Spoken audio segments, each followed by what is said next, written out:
Welcome back to the video course on fluid mechanics. So, in the last lecture we were discussing about the turbulence models. We have derived the basic equations for turbulence. We have seen the Reynolds equations, and then we have seen that the complexities for solving the turbulence flow problems. Since we have got 4 equations in 3 dimensions, we have got 4 equations, 3 momentum equations and 1 continuity equations, but we have got generally 10 unknowns. So, it is very difficult to get a mathematical solution for this turbulence problem. So, we have seen say by considering these various methodologies for a solution for turbulent flow problems.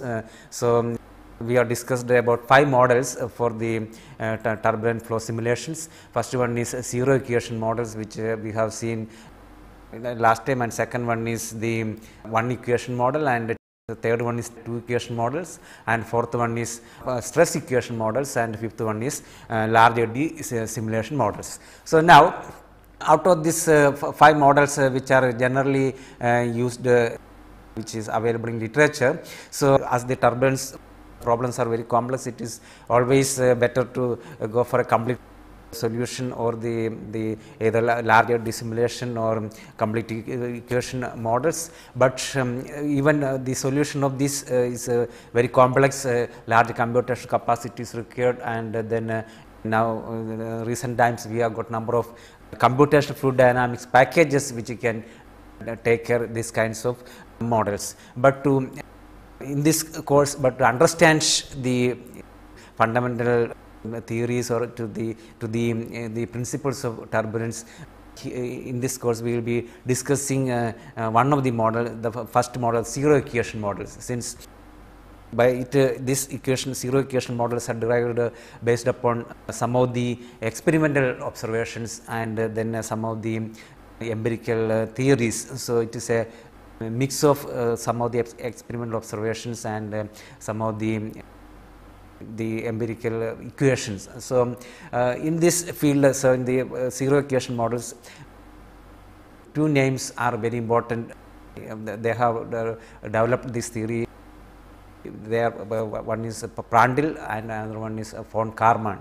So, the zero equation model briefly will be discussed here for the turbulence flow simulation, and that will give a wider picture of how difficulties are these problems, and then how we can approach with a simplified theory. So, out of this first one which we are discussing here is the Prandtl's mixing length theory.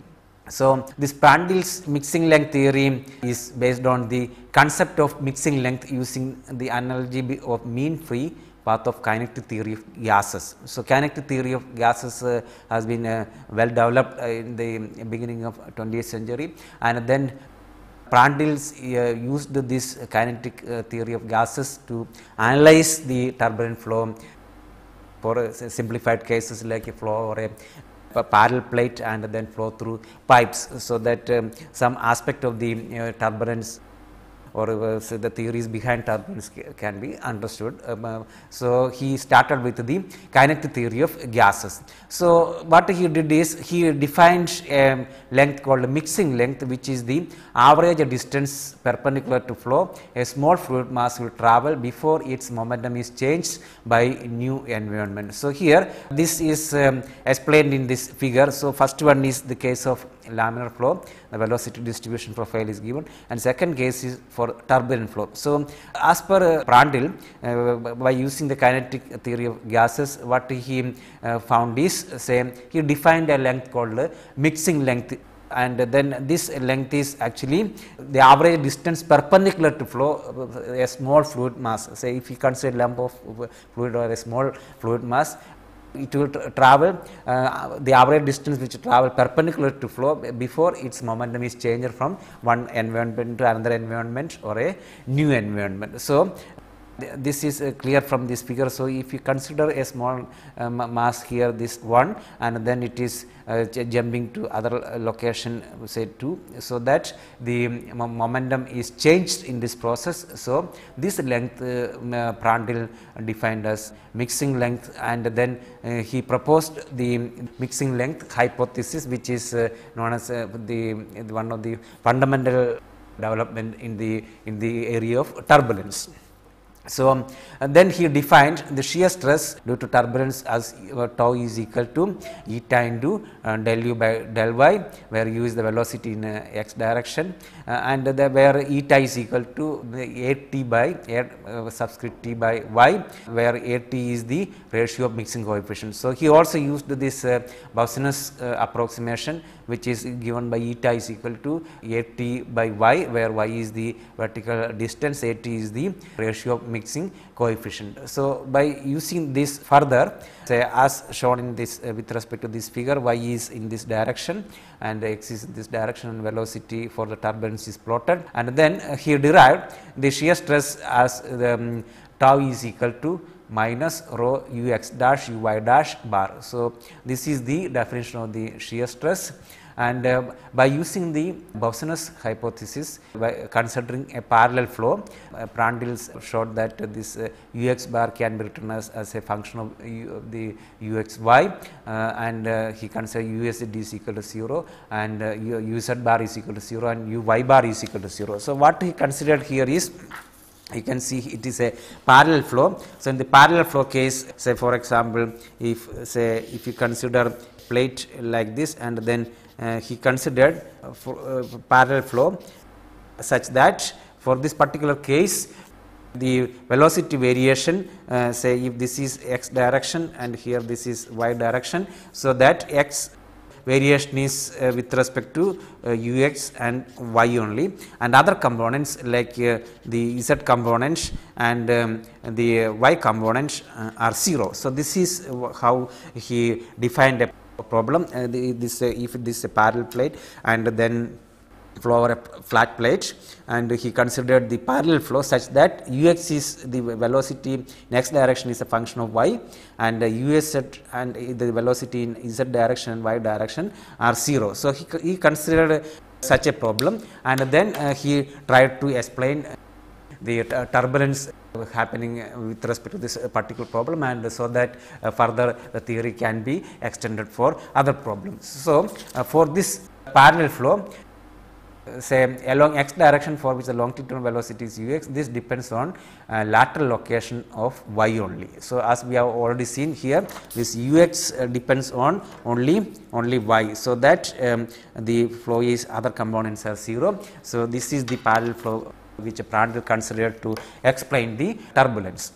So, that this rho u dash x u dash z mean, or it's rho u x dash u z dash bar and minus rho u y dash u z dash bar is equal to 0 for this particular parallel flow case. So, that he derived tau is equal to the shear stress is equal to minus rho u x dash u y dash bar, that is equal to eta del u x bar by del y by using the Boussinesq hypothesis. So, finally, Prandtl got this the shear stress is equal to minus rho u x dash u y dash bar is equal to eta del u x bar by del y as given in equation number 5, and then Prandtl suggested a method to calculate this tau, from which we can find out this eta. So, that is the way he approached the problem. And finally, Prandtl introduced a concept of the mixing length, which is called mixing length hypothesis for the fluid which travels laterally before losing its momentum and acquiring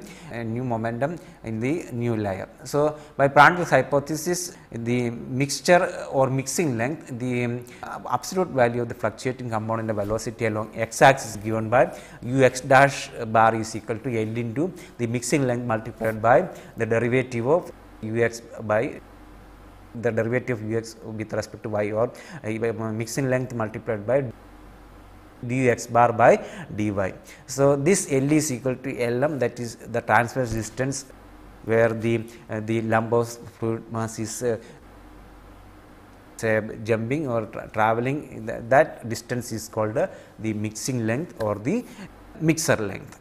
And then, so in all this problem, our final aim is to find out an expression for the velocity. So, he used this theory in with the Boussinesq approximation, and then finally the fluctuating component as shown in this figure, he wrote if it is u y dash bar is he showed that this u y dash bar is proportional to u x dash. So, that we can write u y dash bar is equal to a constant multiplied by u x dash. So, this constant, this u x dash, as we have already seen, u x dash bar can be written as mixing length multiplied by du x bar by dy. So, finally, we can write this u y dash bar is equal to a constant multiplied by L into du x bar by dy as given in equation number 7.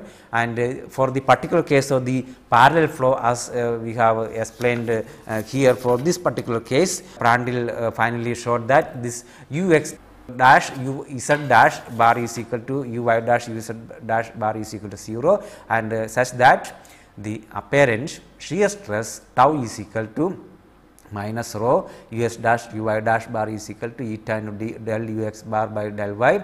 And from the kinetic theory of gases, from which he has started this, he has derived this theory, eta is equal to rho L u x dash bar. And finally, we can write by using this here, we can write by using 10 in 9, we can write to the shear stress tau is equal to rho L square into du x bar by dy all square. So, where L is mixing length. So, this finally we can write this is equal to, so taking the sign into consideration, we can write tau is equal to rho L square du x bar, the modulus of du x bar dy into du x bar by dy. So, that the sign is taken care as shown in equation number 12. So, this is finally say what Prandtl did is say he used the Boston's approximation, and then he used the kinetic theory of gases such that the shear stress is say approximated, or shear stress is described in terms of the mixing length square multiplied by the density, and then the square of the gradient of the velocity in y direction, or du x bar by dy whole square. So, that is finally he got this expression. So, now using this equation number 12, say this equation is the resultant of the Prandtl's mixing length theory, as we already discussed. Equation 12 is the resultant of Prandtl's mixing length theory. So, now this mixing length theory, as you can see in equation number 12, here you can see here this includes the fact that the apparent shear stress due to turbulence will change sign with the velocity gradient. So, that is obvious from equation number 12, and by Prandtl mixing length hypothesis, the apparent shear stress can be calculated for the non mixing length L as tau is equal to tau 0 into 1 minus y by r 0, that is equal to rho L square du r by dy all square. So, if you consider say with respect to the parallel flow, even if we consider the pipe flow as shown in this slide here, you can see that this r 0 is the radius of the pipe, and then if y is we are taking from the bottom of the pipe, and velocity can be plotted like this. So, if we consider this in comparison with the pipe flow and the parallel flow which Prandtl considered, so here we can write tau is equal to tau 0, that means the shear stress on the boundary tau is equal to tau 0 into 1 minus y by r 0. So, that is equal to this tau is equal to tau 0 into 1 minus y by r 0, that is equal to rho L square du bar by dy square. So, this is in comparison with the pipe flow as explained here. So, finally, by using this in comparison with the pipe flow, we can write this mixing length L is equal to square root of tau 0 by rho divided by du bar by dy into square root of 1 minus y by r 0. So, this is obtained from this previous equation. So, we can write tau the mixing length L is equal to tau 0 by rho by du bar by dy into 1 minus y by r 0. So, this is obvious from this figure. So, now, so from this, say once we determine the shear stress or the boundary shear stress, we can get the velocity variation we can calculate, and then other parameters can be calculated. So, this we will be explaining further in the next few slides, how this mixing length hypothesis can be further used to calculate the velocity distribution and various other parameters. So, before going to the further applications of the mixing length hypothesis proposed by Prandtl, this von Karman also just who was working with Prandtl, he further modified this mixing length hypothesis and then this shear stress calculation as shown in here. So, what Karman did here is he approximated this through various experiments and through various observations. Von Karman showed that the apparent shear stress due to turbulence in a parallel flow can be written as tau is equal to rho into kappa square du x bar by dy all to the power 4 divided by d square u x bar by dy square all square. So, this is the equation derived by von Karman, and he put forward a constant called kappa which is for this particular parallel flow which he derived, but finally he has shown this kappa is valid which has got a value of 0.4. So, he derived this kappa within terms of the shear stress in terms of this kappa, and this kappa is called Karman constant having a value of generally 0.4. So, now in comparison with by using the mixing length theory also with further experiments and observations, von Karman showed that the shear stress can be expressed as rho into kappa square du x bar by dy to the power 4 divided by d square u x bar by dy square all square as shown in equation number 13. And now, if you compare this equation number 13 and then if you compare equation number 12. So, this is equation number 12 here, this is equation number 12 which is derived by Prandtl, that is equation number 12, and then the equation derived by through experiments and observations derived by von Karman, equation number 13 here, this is equation number 13. Finally, what von Karman did is he derived an expression for the mixer length or mixing length, which is we can write as Ly, which is the mixer length or mixing length is equal to kappa into du x bar by dy divided by d square u x bar by dy square as shown in the equation number 14 in this slide. So, finally, the Prandtl's mixing length was used by von Karman, and with his own observations finally he derived an expression for the mixing length. So, once in most of the problems once we know the mixing length and then we can calculate other parameters. So, that is the importance of this Karman's approach or Karman's hypothesis here. So, finally, he derived an expression for the mixing length or mixer length as given in the equation number 14. So, this is now both Karman's theories as well as Prandtl's mixing length theory we can use together such that once the mixing length is determined, we can go for the calculation of the velocity or shear stress and other parameters if some parameters are already available with respect to some measurement. So, that is the application of this mixing length hypothesis and Karman's approach. So, now in the next few slides we will be discussing about the applications of this, but here before proceeding to further applications, with the Karman's approach which we have seen here, you can observe here Karman assumed the turbulent flow patterns are similar in the neighborhood of any two points in the flow, and they differ only in their length and time scale. So, this is an important observation put forward by Karman. So, he assumed that turbulent flow patterns are similar in the neighborhood of any two points in the flow, and they differ only in their length and time scale. So, this is obvious from this figure here. So, this figure in this slide you can see as per the Karman's approach, and then he also suggested that say the Karman's model for the mixing length which we have already seen in the previous equation, it is a point function. We can observe that it is a point function and depends only on the velocity distribution in the vicinity of a particular point. So, this is one of the important observation which we can get from the Karman's approach. So, that means this mixing length is a point function and it depends mainly on the velocity distribution in the vicinity of the particular point which we consider in the turbulence flow regime. So, that is one of the important observations which we can see from the Karman's model for mixing length. So, now further in the next few slides we will discuss how this mixing length theory and Karman's approach can be further utilized to solve various problems. First we will see the flow over a flat plate or parallel flow case further, and then we will be discussing about the pipe flow. So, the first has written here the application of the mixing length theory. So, for the velocity distribution in turbulent flows.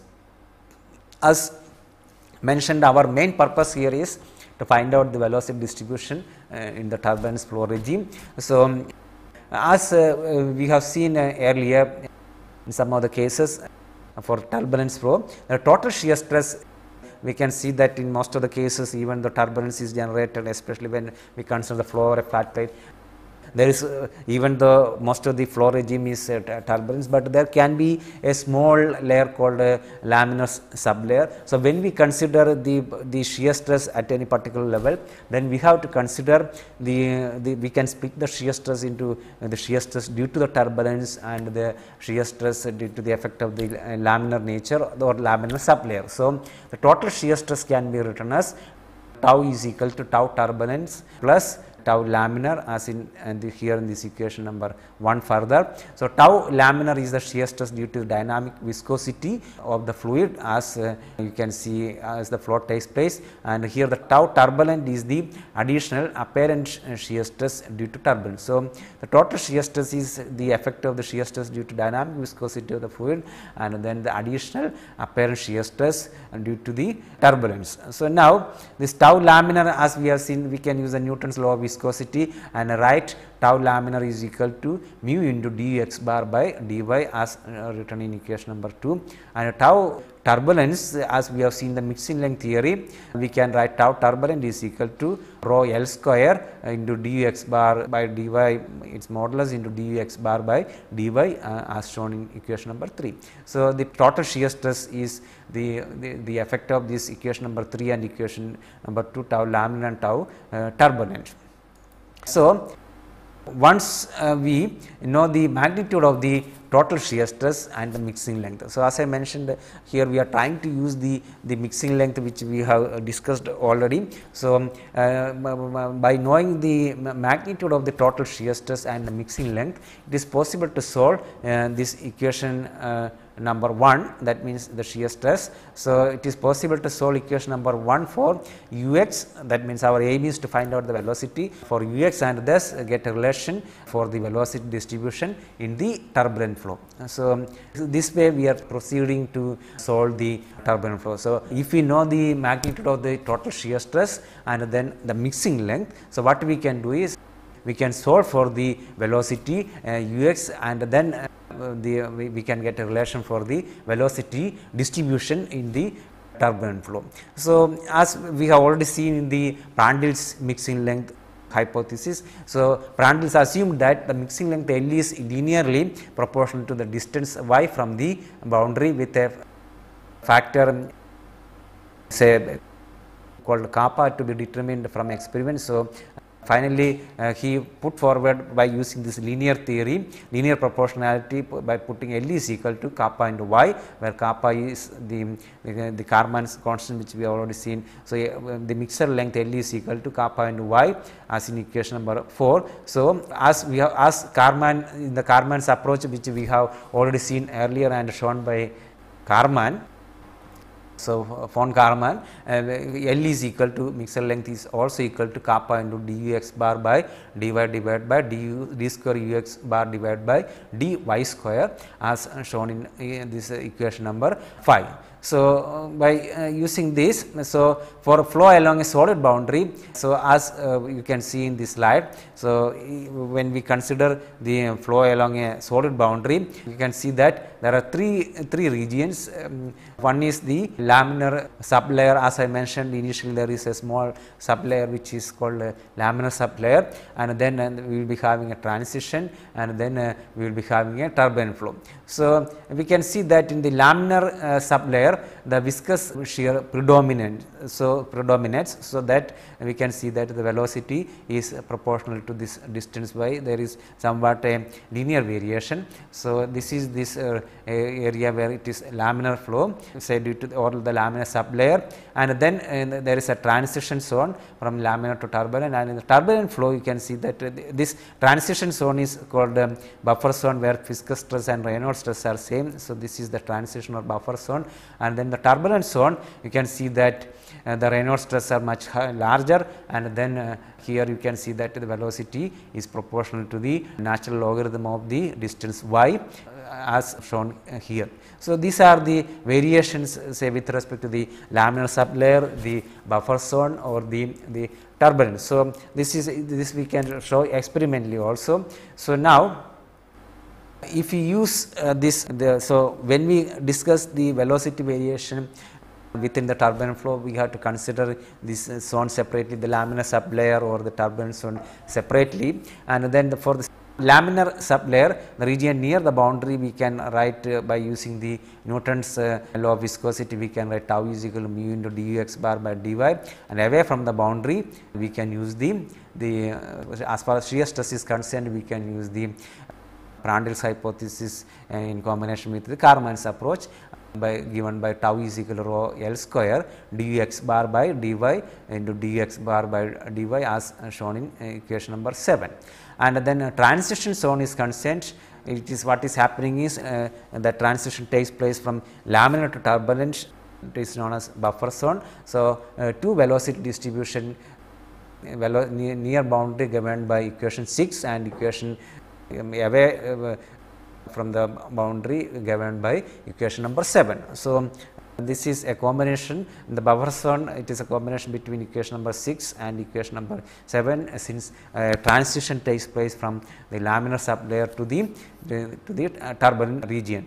So, the two velocity distribution should be connected suitably, so that one gets a continuous velocity distribution from the boundary to within the flow. So, due to the complexity, the problem is so complex that we cannot just clearly identify how this transition is taking place. So, generally what we do in the laminar sublayer region, we know the variation, say it is generally u is proportional to the distance y, and then the turbulent zone, the u is proportional to natural logarithm of y as we have already seen, and then in between what we have to do is the two velocity distribution can be connected suitably, so that we get a continuous velocity distribution from the boundary to within the flow. So, this is the procedure which is generally adopted.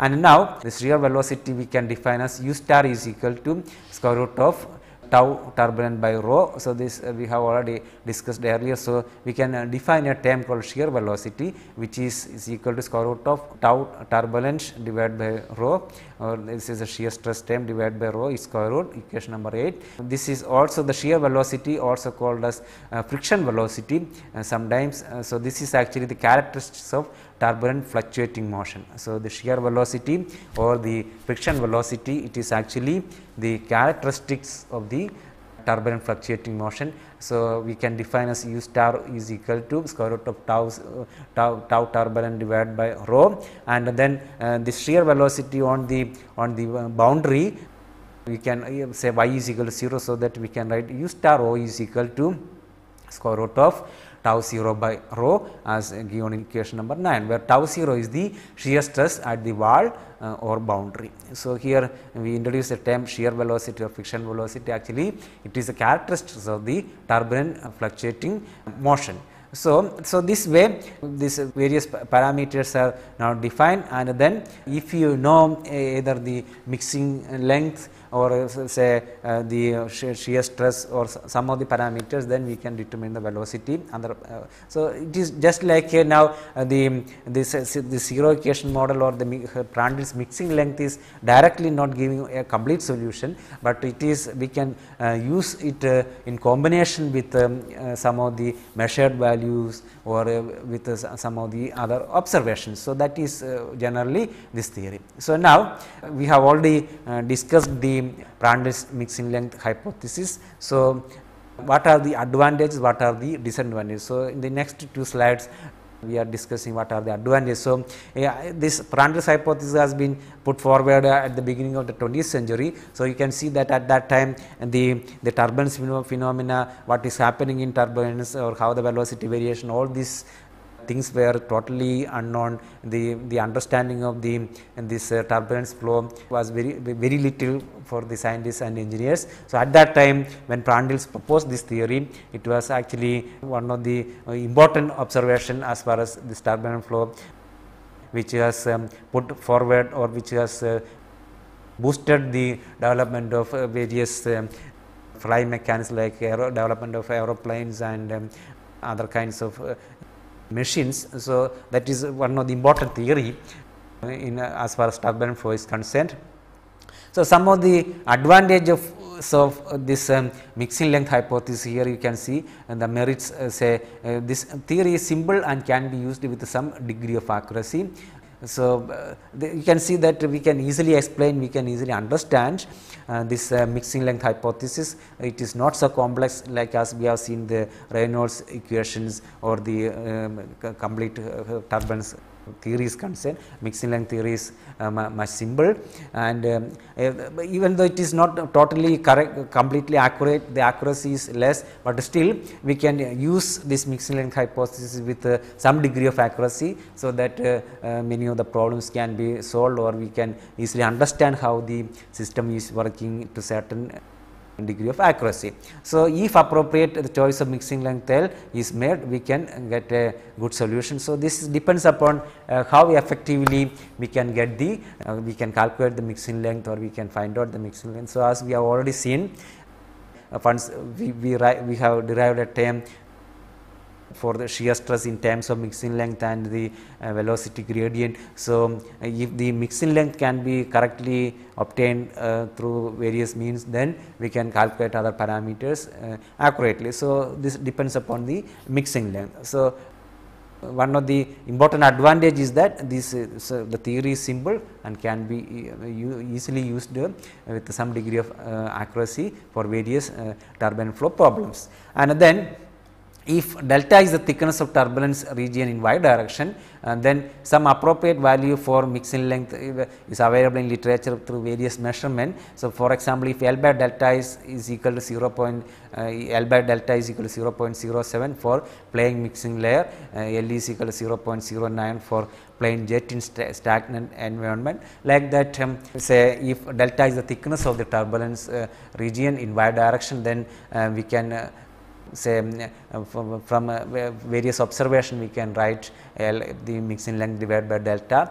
Some values are available in literature. So, these are some of the important advantages of the Prandtl's mixing length hypothesis, and some of the disadvantages. So, here as I mentioned, this is say this Prandtl's mixing length theory is based upon some of the experimental observations and some of the empirical relationship and some of the theories at that time. So, some of the disadvantages, the mixing length hypothesis does not consider diffusion or convection of turbulence. So, as we have seen the turbulence, the nature of turbulence, this diffusion and convection are very important process in turbulence. Actually, in the mixing length hypothesis which we have seen here or proposed by Prandtl's, this it does not consider the diffusion or convective turbulence. So, this is actually one of the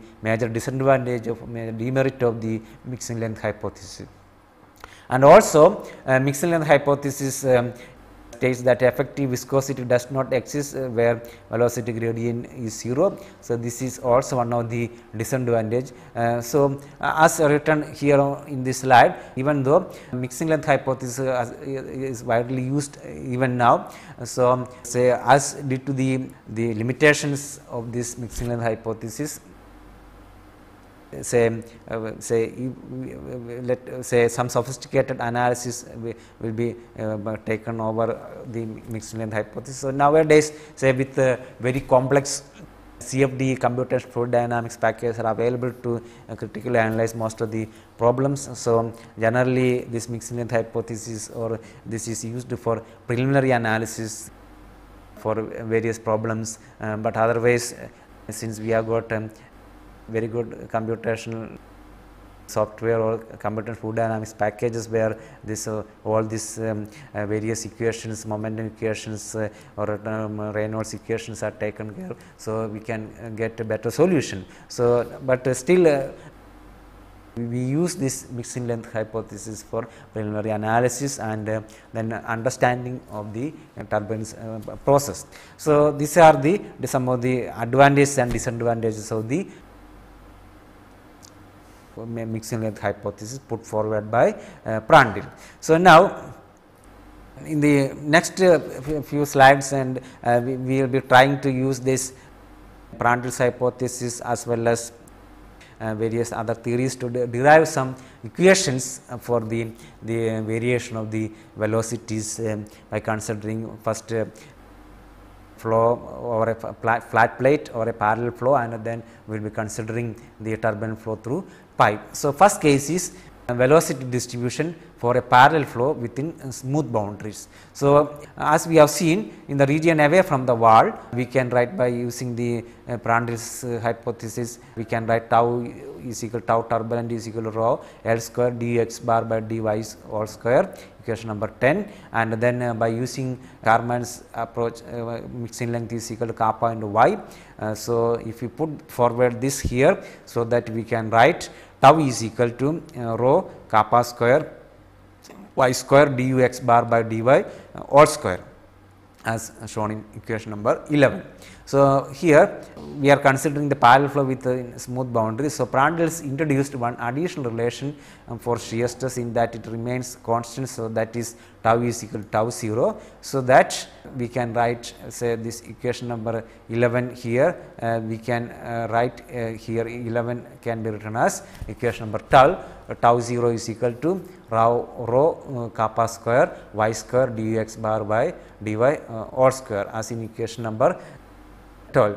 So, now as we have seen here we have defined a shear term called shear velocity. So, which is tau 0 is equal to rho u star o square, where rho is the density, u star o is the shear velocity. So, tau 0 is equal to rho u star o square. So, now if we substitute for this rho u star square here in equation number 12, so that we can write u star o square is equal to kappa square into y square into du x bar by dy all square. So, that is equation number 13. So, finally, by using this here we can write du x bar by dy is equal to u star o by kappa into y as in equation number 14. So, now here our aim is to get an expression for the velocity variation. So, we are using the Prandtl's as well as Karman's approach, and then dx bar by dy is equal to, we got a relation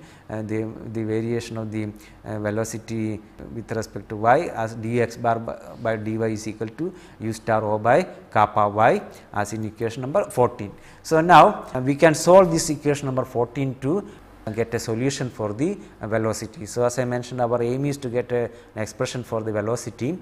So, we can write u x is equal to u star o by kappa into log E y plus c. So, by solving equation number 14 here we get u x is equal to u star o y, which is the shear velocity divided by kappa into log E natural log y plus c, where c is a constant of the with respect to the integration. So, now this equation number 15 indicates that the velocity varies logarithmically. So, that we have already seen in the turbulence region the velocity varies logarithmically. So, now the constant integration we can determine from the condition that the turbulent velocity distribution must fit in the laminar sublayer in the vicinities of the boundaries. So, we have already seen earlier that there is, so we have here you can see in this figure there is a laminar sublayer and then the turbulence. So, with respect to this, so here this constant of integration we can determine from the condition that the turbulent velocity distribution must fit in the laminar sublayer in the vicinities of the boundary. So, now if you assume that the shear stress remains constant and it is equal to tau 0 on the boundary, and assuming further that dux bar by dy is equal to say the derivative of the velocity with respect to y direction, we can approximate as ux by y. So, that we can write tau 0 is equal to mu into ux by y, but we have already seen this tau 0 is equal to rho into u star o square. So, that we can write ux by u star o is equal to u star o into y by nu, where nu is the kinematic viscosity. So, this is valid for the near to the boundary.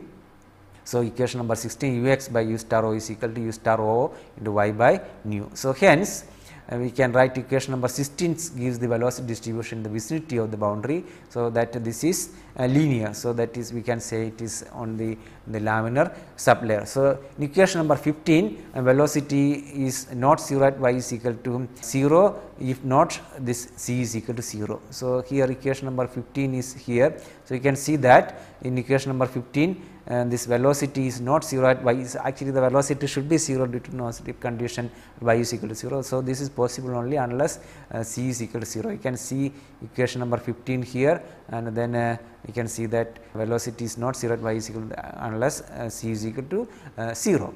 So, this is explained, all this what we are discussing here is explained with respect to flow over a flat plate here. So, the free stream velocity is coming, and here is the flat plate, and then once the turbulence is generated, you can see there is a laminar sublayer, and then the turbulence is taking place. So, say how the transition and then a laminar and turbulent transition, and then the laminar sublayer is explained in this figure. So, now we want to say, as I mentioned, our aim is to finally determine an expression for the velocity.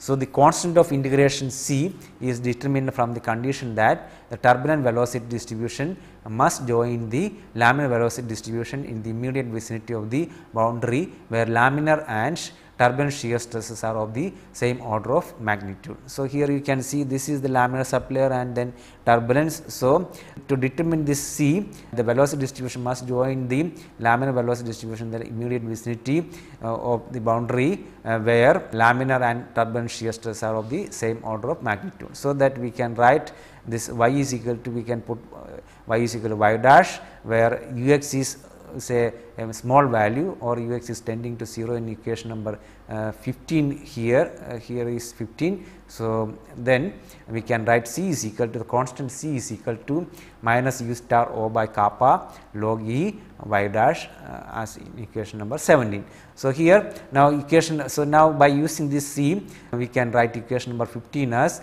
ux is equal to u star o by kappa log e y minus log e y dash as in equation number 18.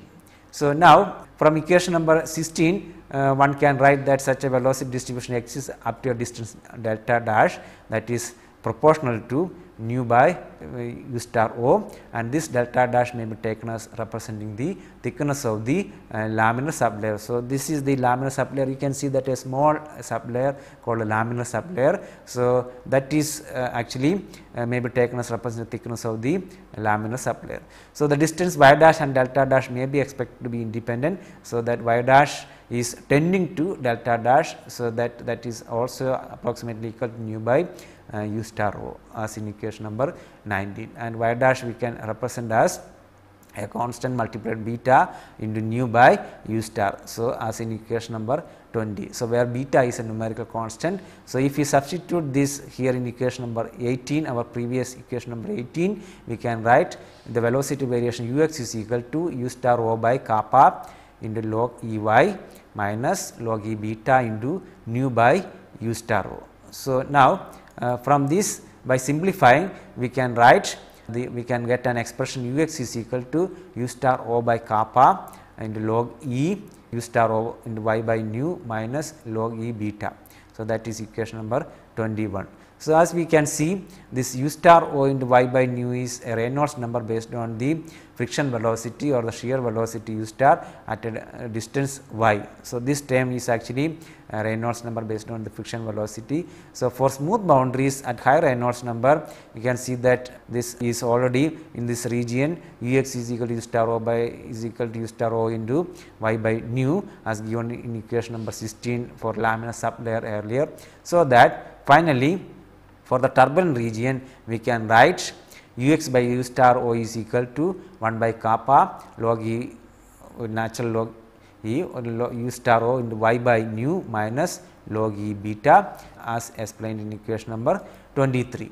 So, this equation number 23 as shown here, this equation number 23 is called is known as dimensionless logarithmic universal velocity distribution law for smooth boundary. So, when we consider smooth boundary, so this equation is called a dimensionless logarithmic universal velocity distribution law.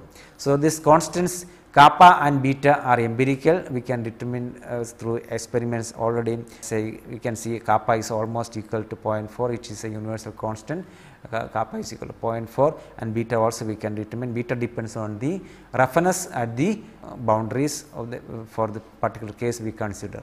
So, for low Reynolds number, we can show that instead of this linear variation, we can show that power law is valid, which is expressed as ux by u star o is equal to c into y into u star o by nu to the power n, where c and n are constant as shown in number equation number 24. So, this is for a low Reynolds number flow. So, this you can see this slide shows how the velocity distribution takes place. So, this is this is the wall, and then the schematic representation say outer turbulent zone and then laminar sublayer, and how the shear stress is varying is shown in this figure, which is taken from the Wiley and Streeter fluid mechanics book. So, now for rough boundaries, so we have seen how the variation taking place for smooth boundaries. So, if we consider a rough boundary, you can see that say the boundary, the roughness of the boundary also affect the flow. So, that this laminar sublayer thickness which we have seen earlier, for rough boundaries we can write y dash is equal to alpha into epsilon, where this epsilon is the roughness coefficient or roughness factor, and alpha is a constant. So, that now by using our earlier equation number 18, we can write ux by u star o is equal to 1 by kappa log e y by epsilon minus log e alpha, equation number 26. So, this equation number 26 represents universal velocity distribution law for rough surfaces. So, we have already seen a universal velocity distribution for smooth surfaces. So, now equation number 26 gives universal velocity distribution law for rough surfaces. So, this equation number 23 and 26 yield another law called universal velocity defect law, which is true for smooth and rough boundaries. So, if we consider ux is equal to u max at y is equal to h, then we can write u max divided by u star o is equal to 1 by kappa log e u star o into h by nu minus log e beta as in equation number 27. So, that we can write, say if we consider the velocity is to be maximum at y is equal to h. So, that u max x by u star o is equal to 1 by kappa log e h by epsilon minus log e alpha as in equation number 28. So, if we subtract this equation number 23 and 26, this 23 here 23 and then here the equation number 26 from equation number 27 and 28, you will get u max minus ux by divided by u star o is equal to 1 by kappa log e h by y, and this is called the universal velocity defect law, which is valid for both smooth and rough boundary. So, finally, through this say we got a general expression which you can use for say smooth boundaries as well as rough boundaries. So, that equation is u max minus ux divided by u star o is equal to 1 by kappa log e h by y. This equation is called a universal velocity defect law, which is applicable for smooth as well as rough boundaries. So, this is the general expression. Before going to the pipe flow, we will discuss a small example. So, here the example problem is, say in a meteorological station, the wind velocity was measured at 2 points 3 meter and 6 meter above the ground. The values obtained being 2 meter per second and 2.3 meter per second respectively. We had to compute the shear velocity U star O, assuming Karman constant kappa as 0.4, and then what is the probable laminar sublayer thickness for the problem. Next part of the question is what is the velocity at 9 meter above the ground, assuming the boundary is smooth, and take kinematic viscosity nu is equal to 0.145 stokes. So, for this particular problem is concerned, say this is in a meteor station where the wind velocity is measured. So, we know the, say from the ground level the velocity is measured at 2 points 3 meter and 3 meter and 6 meter above the ground, and we know the velocities values 2 meter per second and 2.3 meter per second respectively. So, now we know the kinematic viscosity, and then we know the Karman constant kappa, and assuming the boundary is smooth, we have to determine the velocity at 9 meter above the ground, and then we have to determine the probable laminar sublayer thickness and the shear velocity. So, the problem we can just explain like this in this figure. So, if in the meteorological station, here you can see that if this is the ground level. So, here we have 3 meter, then 6 meter and 9 meter. So, here the velocity is given as 2 meter per second, here 2.3 meter per second.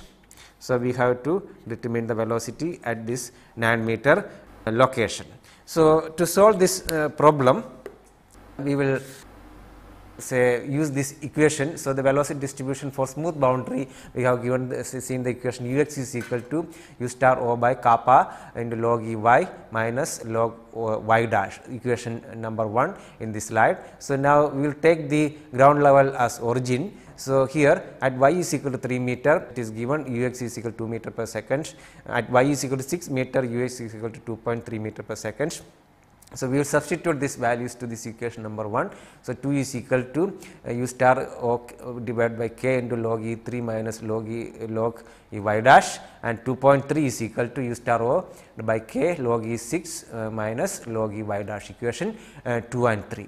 So, now we can solve this equation 2 and 3, we can get the shear velocity at U star O as 0.173, and then say the shear stress, you can see from this slide, tau 0 is equal to rho U star O square, equation number 4. The laminar sublayer thickness, say actually Richards has measured this for this kinds of problem, the laminar sublayer thickness, he found that generally it will be between this say the U star O by into y by nu is between 0 to 5. So, here y is the laminar sublayer thickness. So, now we will see that the Richards observation, and then we will also calculate the laminar sublayer thickness from our earlier equation in this equation number 1. So, and then we will compare.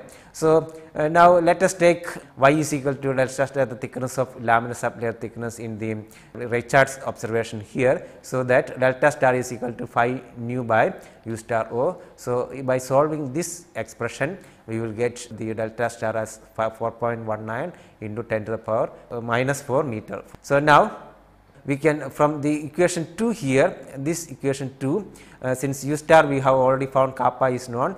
So, now we can for this real problem we can also find out the laminar sublayer thickness. So, if we solve that equation, we will get y dash is equal to 0.029 meter. So, you can see that what Richards observed is say lot of difference is there. So, but here we got y dash or the laminar sublayer thickness as 0.029 meter.